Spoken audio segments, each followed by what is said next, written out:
This year at MOTAT, two trams are celebrating very special birthdays.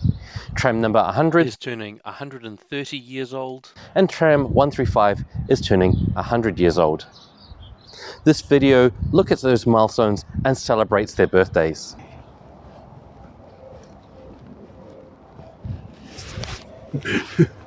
Yeah, hi, I'm Tony Messenger and I've been at MOTAT for 44 odd years now, and especially with the steam side of things and looking after 100.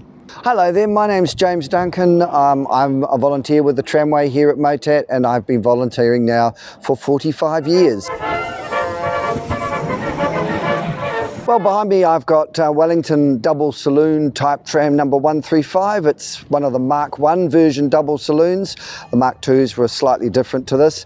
But this one was built in 1921 by the Wellington Tramways at their Kilburnie workshops and was in service all over Wellington until 1957 when it was chosen for preservation. So 1957, this tram was chosen for preservation. Three men actually, Graham Stewart, Ian Stewart and another man by the name of Merv Sterling formed a preservation group called the Old Time Transport Preservation League, and they had preserved and saved two Auckland trams. And when they heard that Wellington was beginning to scale up its tram to trolleybus conversion program, they were going to retire some of their older trams in the fleet. Graham and Merv and Ian decided it was time to increase the trophies in the cabinet and head down to Wellington and have a look at some Wellington trams. Armed with a letter of introduction from the Auckland Transport Board, they met with the manager of the City Tramways in Wellington. He sent them out to the Kilburnie depot, where the depot manager indicated a lineup of trams that were, in his words, going to scrap in a day or so's time. Now in Wellington, when trams went to scrap, it was very different to what we were doing here in Auckland. Here in Auckland we stripped the tram bodies of seats and metalwork, and then the wooden bodies went off to Thames to become holiday homes.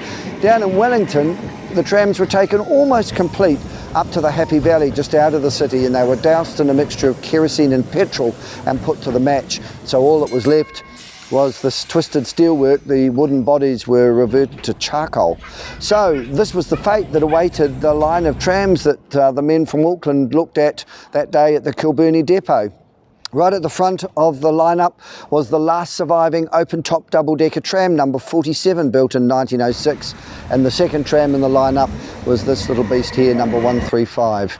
And the other car they chose that day was a little works car, number 301.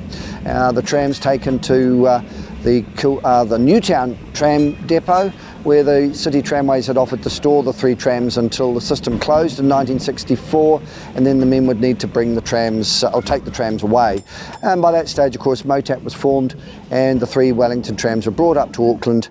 And I think it was in the late 70s, early 80s, we began restoring this tram. I would have been about 17 or 18 when we started restoring this tram, and it was finished around 1982. And we've taken it right back to how she looked in 1921 when she was built 100 years ago this December.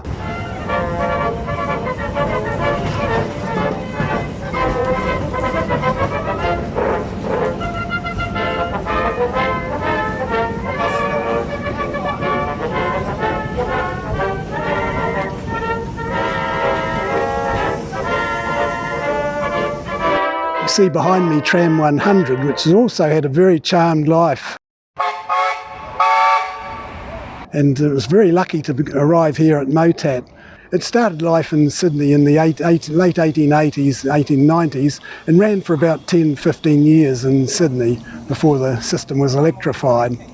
At that stage they had about 120 of these engines, and some of them went on to serve other tramways in Australia, around other parts of Australia, and this particular one came to New Zealand in 1912, and the main point was to use it as a works engine for the Wanganui Tramway. After it had done the job of building the Castle Cliff line, it went into retirement and was used to heat the municipal swimming pools in Wanganui and other little jobs. In 1922, the power system for the tramway there was generated by gas engines driving generators. One of the gas engines had a major crankshaft failure and it put it out of action for quite some time. They had to get another crankshaft from England, and that took quite a while. So in desperation, they wanted to know how they were going to keep their tramway running. So the suggestion came up, let's get 100 out of retirement. So that did happen, and 100 made quite a name for itself and is fondly remembered by the citizens of that era in Wanganui. And it didn't really come out of retirement till 1950 when it had its last run in Wanganui, and it was bought out primarily for the closure of that system and pulled 2 carriages full of children and people around the streets of Wanganui on that last day. And then it went into retirement in the back of the shed at Wanganui for a while. But very fortunately, and quite by accident, Graham Stewart went into his local dairy to get some groceries. And wrapped in the groceries was, his groceries were wrapped rather in a newspaper, a Sydney newspaper of all things, and it had the story of 100 in there and how these people from Sydney wanted to repatriate it, but they couldn't raise the money, so it was going to go to the scrap. And if Graham Stewart hadn't seen that, we would never have had 100 here at MOTAT. So when they got it rescued and they took it out to a farm in Mossburn, just out of Wanganui, and it stayed there for quite a while. Eventually they talked, I think it was Dominion Breweries, to sponsor getting it back up to Auckland. And then it was brought up here and put in the engine shed out at Epsom there, where the main tramway sheds were in those days, and stayed there for quite a few years till MOTAT could take it on board. And it didn't actually come to MOTAT till 1971, terrible condition. But Ian Myson, he saw people stripping 100 down. He said, "Doc, they're making a mess of this, so you can't have this." So he decided to become the king of 100 and look after the first resurrection of 100 in those days. And sometime after he'd started, he found me, and I came on board at that stage, and we both worked on 100 and got it going for the first time. And that lasted till the 1990s, I think. And at that stage the boiler was pretty shot, so she was taken out of service, and we all wondered what we were going to do. But very fortunately the Marine Department decided that it didn't need as much work on it as we thought, so we got it back together again, and from 1990s it ran right through to the 2000s, and then had another boiler survey. And the boiler has lasted very well. Not many steam engines would last that long. I think this can go quite a longer yet. It'd be nice to see it go to see its 200th year out. It'd be long after we've all gone, but it could happen.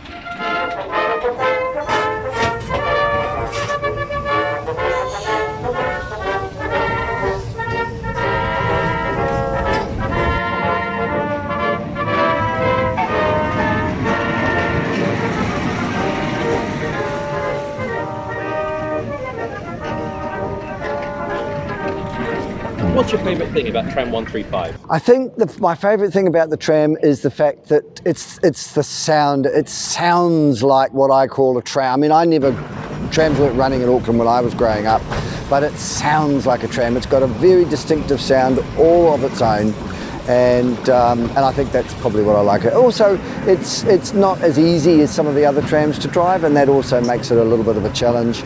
Yeah, it's the sound and the look.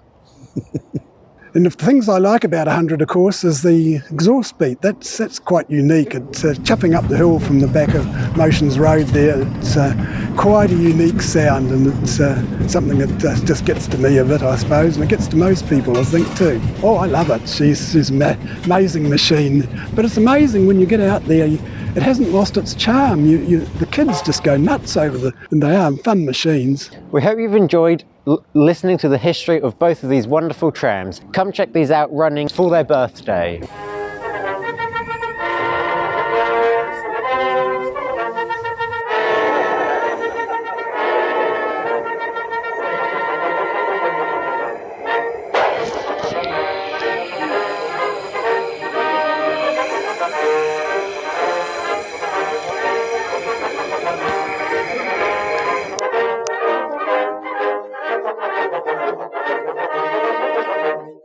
Bye.